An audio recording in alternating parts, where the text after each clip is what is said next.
Ballia collectorate परिसर उस वक्त नारों से गूंज उठा जब निषाद, केवट और मल्लाह समाज के सैकड़ों लोग सड़क पर उतर आए। भाजपा जिला उपाध्यक्ष शुभ नारायण उर्फ सुरेंद्र सिंह के नेतृत्व में प्रदर्शनकारियों ने गंगा नदी में हुई मत्स्य नीलामी को तत्काल निरस्त करने की मांग की। प्रदर्शनकारियों का कहना है कि गंगा केवल एक नदी नहीं बल्कि उनकी आस्था और आजीविका का आधार है। पीढ़ियों से वे नौका संचालन और मछली पकड़ने का काम करते आ रहे हैं। हमारे समाज के लोग पीढ़ियों से गंगा से जुड़े हैं, लेकिन अब मत्स्य माफियाओं को नीलामी देकर हमारे लोगों की रोजी रोटी छीनी जा रही है। ये अन्याय है, ये तत्काल रद्द किया जाना चाहिए। प्रदर्शनकारियों का आरोप है कि 9 सितंबर और 9 अक्टूबर को जिला प्रशासन को अपनी समस्याओं से अवगत कराने के बावजूद गंगा की नीलामी कुछ मछली माफियाओं को दे दी गई। नीलामी के बाद से हालात बद से बदतर होते गए हैं। मछुआरों के साथ मारपीट, जाल छीने जाने के आरोप और परिवारों के सामने भूखमरी का संकट खड़ा हो गया है। समाज के लोगों ने साफ चेतावनी दी है कि अगर जल्द ही नीलामी रद्द नहीं की गई तो वे अपने पूरे परिवार के साथ जिलाधिकारी कार्यालय पर अनिश्चितकालीन धरना देंगे। यह प्रदर्शन सिर्फ विरोध नहीं बल्कि गंगा से जुड़े लाखों लोगों की आजीविका की लड़ाई बनता जा रहा है।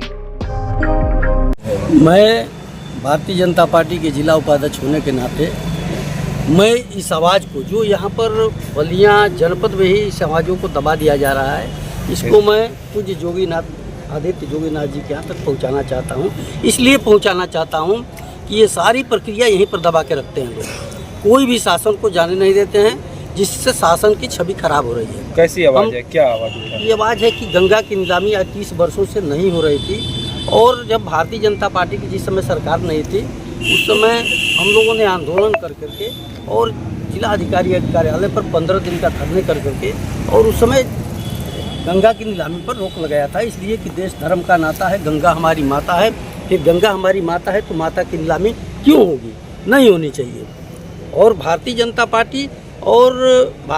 पार्टी हम लोगों को यही सिखाई है कि गाय, गीता और गंगा ये हमारी तीनों धर्म की चीज़ें हैं, पूज्य हैं, हमारे लिए पूजनीय हैं, तो फिर इसकी नीलामी क्यों? ये तो काफ़ी जिस तरह तो अभी जो के लिए हमेशा तत्पर रहते हैं और आप कह रहे हैं कि ऐसे कार्य नहीं हो रहे हैं। देखिए, ये अधिकारियों की मनमानी के कारण नहीं हो रहा है। यहाँ पर आपको बता दें 5 किलोमीटर में तो गंगा बहती नहीं है।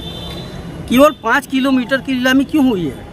केवल 2 घाटों की नीलामी क्यों हुई है? ये पूरे जनपद में कहीं नहीं है। 2 घाट की नीलामी कर दी। कौन कौन सा घाट है वो दोनों? ये एक है यहाँ पर हल्दी और एक है बघौत से गंगापुर। क्यों किया गया? ये कुछ सफाई मानसिकता के अधिकारी हैं यहाँ पर, जो कि ये सब काम शुरू किए हैं कि सरकार को बदनाम किया जाए। आपकी सरकार है, आपके यहाँ के मंत्री हैं, तो सत्ता किस चल रही है? अधिकारी जब मनमानी करेंगे तो चलेगी।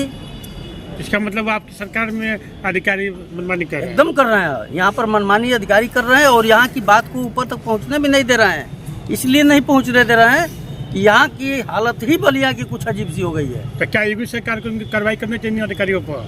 एकदम करना चाहिए। जोगी जी को तो इन सारे लोगों को, मैं तो कर रहा हूँ, CRO साहब को, DM साहब को, सारे लोगों को यहाँ से हटाना चाहिए तुरंत। ये लोग एकदम गलत काम कर रहे हैं, जिससे हम लोग बहुत दुखी हैं और इन दोनों लोगों को हटाना चाहिए। CRO साहब दिन भर गाने में व्यस्त रहते हैं। 1 महीना तो ददरी मेला में गाना गाए, कोई काम नहीं हुआ। उनके यहाँ फाइल देखेंगे तो पूरी लंबी फाइल लगी हुई है। गंगा की नीलामी में आ करके इधर से उधर बात करके फिर गंगा की नीलामी भी करा दी है। उनका काम ही यही है।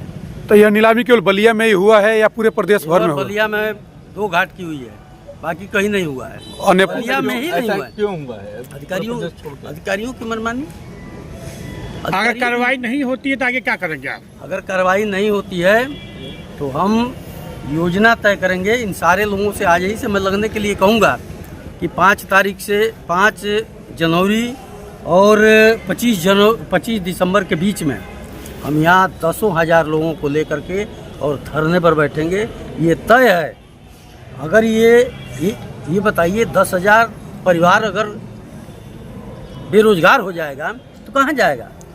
जब बेरोजगार होगा तो उसके बाद एक दिन धरने पर बैठेंगे और दूसरे दिन से ये सारे लोग यहीं पर आकर के चाय का, पकौड़ा का, रसमलाई का, रसमाधुरी का, जो मर्जी होगा हम लोग यहीं पर दुकान खोलेंगे और यहीं पर बेचेंगे। अमरूद का जो मर्जी, ये नीलामी कब, कार्यालय पर बेचेंगे और कहाँ बेचने जाएंगे। ये नीलामी कब ये नीलामी हुई थी?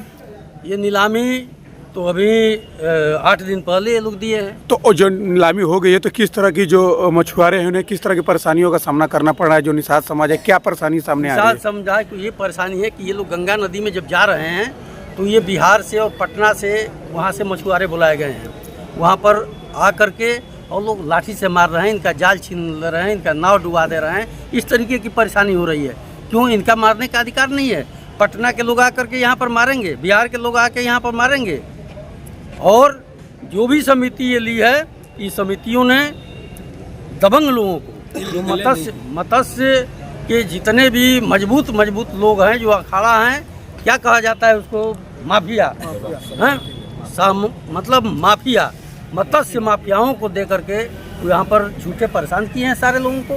ठीक।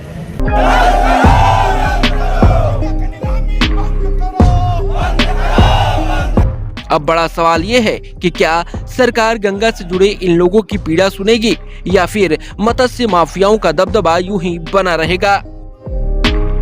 यूपी 60 न्यूज के लिए बलिया से अमित कुमार की रिपोर्ट।